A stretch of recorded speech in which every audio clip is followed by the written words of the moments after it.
Yes guys, welcome back to another video. Welcome to the George Benson Football Channel for 6 Things That We Learned, the series after every Chelsea game. For Chelsea 0, Sevilla 0. It's very rare, particularly since I started this YouTube channel, that Chelsea are ever involved in 0-0 draws. And most of the time, when a game finishes 0-0, it's kind of difficult to pick 6 things to talk about because you've not got goals, you've not got assists, you've not got match winners, you've just got a game where 11 versus 11 finishes as a stalemate. But the game last night between Chelsea and Sevilla was actually a very entertaining 0-0. As a Chelsea fan first, football fan also joint first, I liked watching the game. I thought tactically it was very balanced. I thought, if I'm being very honest, Sevilla had the best of the play. And if one of the teams deserved to win, it would have been Sevilla because they created more opportunities. They looked more threatening, but it didn't happen. I'm wearing my Super Frank number 8 Chelsea shirt today. Just been out playing football, which is probably why I look a little bit flustered, ever so slightly sweaty. Let's move in to talking about the game instead of me. If you want to see a couple of clips of me just kicking ball once in a while, then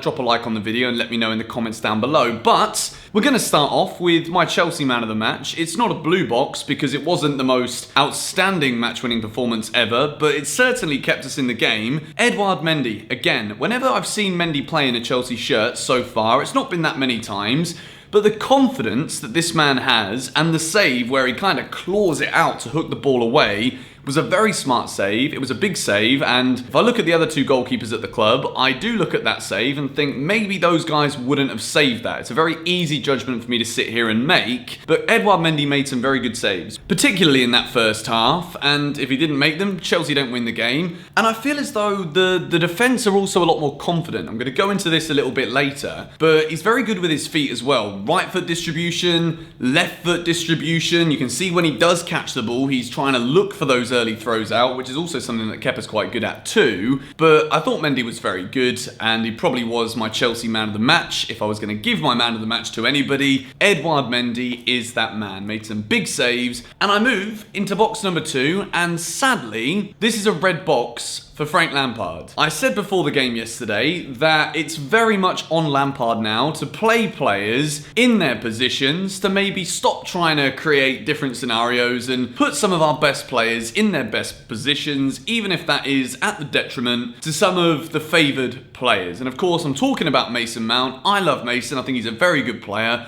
I think he comes in for a lot of unfair criticism from the Chelsea fan base. I think he's an easy player to criticise sometimes. I don't think it's always warranted. However, the red box is in particular for the criminal decision to yet again not play Christian Pulisic in his favoured position. Of all of the things I saw yesterday, it was the most frustrating that, you know, obviously there's football and then there's social media. Like, we on social media know nothing compared to these people that are playing and that are getting paid to manage these clubs and build tactics and strategies and whatever. But how blatantly obvious it is. There were 5 minutes at the beginning of the second half when Christian Pulisic was playing on the left wing.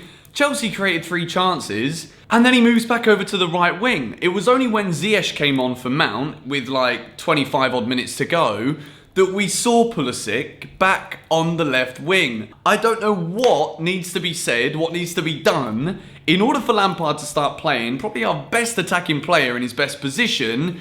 But it has to happen. Pulisic has to be playing on the left wing. If it means that Mount isn't in the team, then sadly, that's just the way it has to be. Christian Pulisic is a natural winger. He's dangerous. He looks so confident coming in from that left-hand side. When he's on the right, to me, it always looks as though he's just trying to get an early cross in as quickly as he can. But when he's on the left, his first intention is to take on the last man, try and get a shot in on goal. And we saw that in the first 5-6 minutes of the second half, and then it disappeared again. And then towards the end of the game, Chelsea were very blunt going forward, which we might also talk about a little later. But anyway, moving into box number 3, a 0-0 draw kind of gives us the perfect reason to explore the 6 Things We Learned format and really show off the traffic light system. So I've given a yellow box for a man who, yes, kept a clean sheet, and will get another Champions League clean sheet bonus towards his name. Zuma, I thought, was very sloppy yesterday. Of all of the defenders, I thought Zuma was definitely the weakest. Thiago Silva was good, the 2 fullbacks were good, Mendy was good. There were moments again yesterday where, straight after a catastrophic error on the weekend, Zuma made more errors again, and he put us in tricky positions. Luckily, we managed to get away with it. I will say, It wasn't the worst performance because, again, Zuma in the air is an absolute dominator. You know, going forward, he had a header in the second half that probably should have done better. It was a free header, but he gets it on target. Lots of aerial battles won again from Zuma, but when the ball's at his feet, I do worry. I do think that there's just a clumsy error just waiting to happen. But fortunately yesterday, Chelsea was strong enough at the back, and I've given box number 4 to the two fullbacks, Rhys James and Ben Chilwell. I thought were absolutely excellent. If we bring back some of the questions as Chelsea fans that we've had about Rhys James, we've always known that going forward, his delivery of the ball is fantastic. He's very strong. He's a big lad for his age, for his size. Yesterday, we saw a very good defensive side of Rhys James's game. And before the match, I thought Azpilicueta was going to play. I thought Frank was going to go for experience over youth in this one because it's Sevilla. They're a very experienced European outfit. Rhys James delivered fantastically for me yesterday. Defensively, I thought positionally he was very good. He was very strong. He was putting in blocks, tackles. Ben Chilwell as well. Incredibly smart defender. The more I see Chilwell in a Chelsea shirt, the more excited I get. I think so far he's vindicating that 50 million price tag,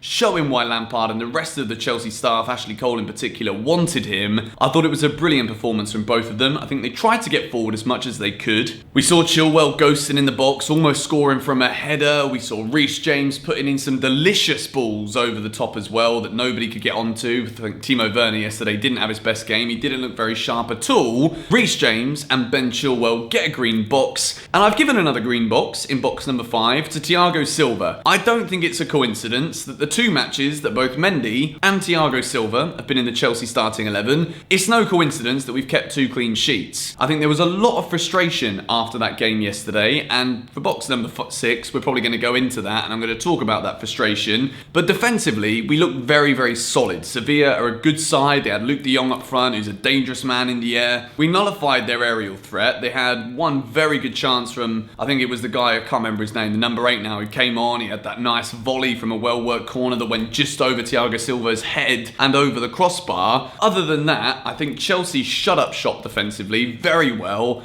And I think Thiago Silva, you can see his passing. He doesn't make stupid passes. He's always trying to look to go forward, but sometimes he knows that the safer option is to go to the side or to play it out to the fullback instead of trying to make a midfield split and pass. I thought Thiago Silva was brilliant. There was a little injury towards the game. I think it was just a little niggle. I think he'll be ready for United at the weekend. But I think the main thing for me regarding Thiago Silva is, as a fan, I sat there and was way more confident watching when we were defending yesterday than when he hasn't been playing. I think it's so clear to see that the confidence that he brings to the players around him. You look at Rhys James yesterday, you look at, well, Zuma was a bit sloppy, but it wasn't his worst performance ever. Chilwell as well. I think these Chelsea players, as a team, become so more confident when Thiago Silva's at the back. He's obviously still learning English. That's going to develop, hopefully, as things build here this season for Chelsea. But he sparks the confidence. I thought he was absolutely brilliant yesterday. It was a very good clearance from a header as well in the second half that was very important. Thiago Silva gets box number 5, and we move into the final box of this 6 Things We Learnt video from a 0-0 draw against Sevilla. And again, I bring it back to something I've said a lot this season, where for 90 minutes, Chelsea are nowhere near consistent enough with the amount we build chances. If I compare the way that we played yesterday to the way that Sevilla played yesterday, the way that Sevilla created more chances was by switching the play with a long ball from either the fullbacks, from the left back to the right back to the left midfielder. Whatever it was, they had different options. I feel as though yesterday Chelsea were kind of just trying to run through some of the Sevilla players. I think I only really saw one driving run from Kai Havertz, who looked a little bit off the pace yesterday as well. Timo Werner was off the pace too. It wasn't his best game in the Chelsea shirt, but we'll let him off because he's had a good start.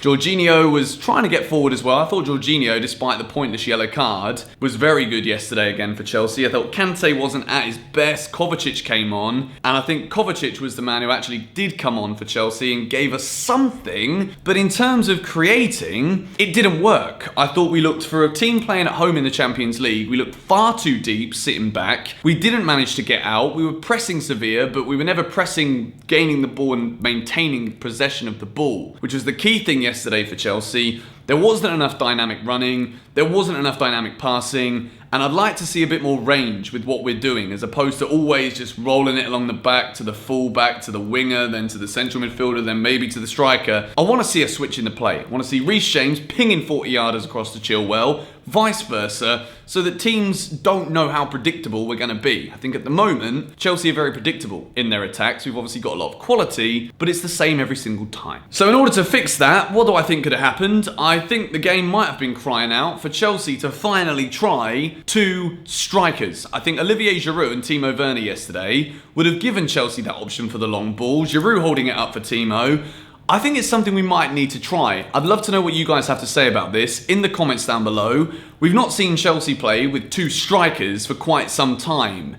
It might be time to do that. Maybe a nice little 4-2-4. I don't know. It's something in FIFA right now, but maybe it could be interesting. Let me know your thoughts in the comments down below about using two strikers.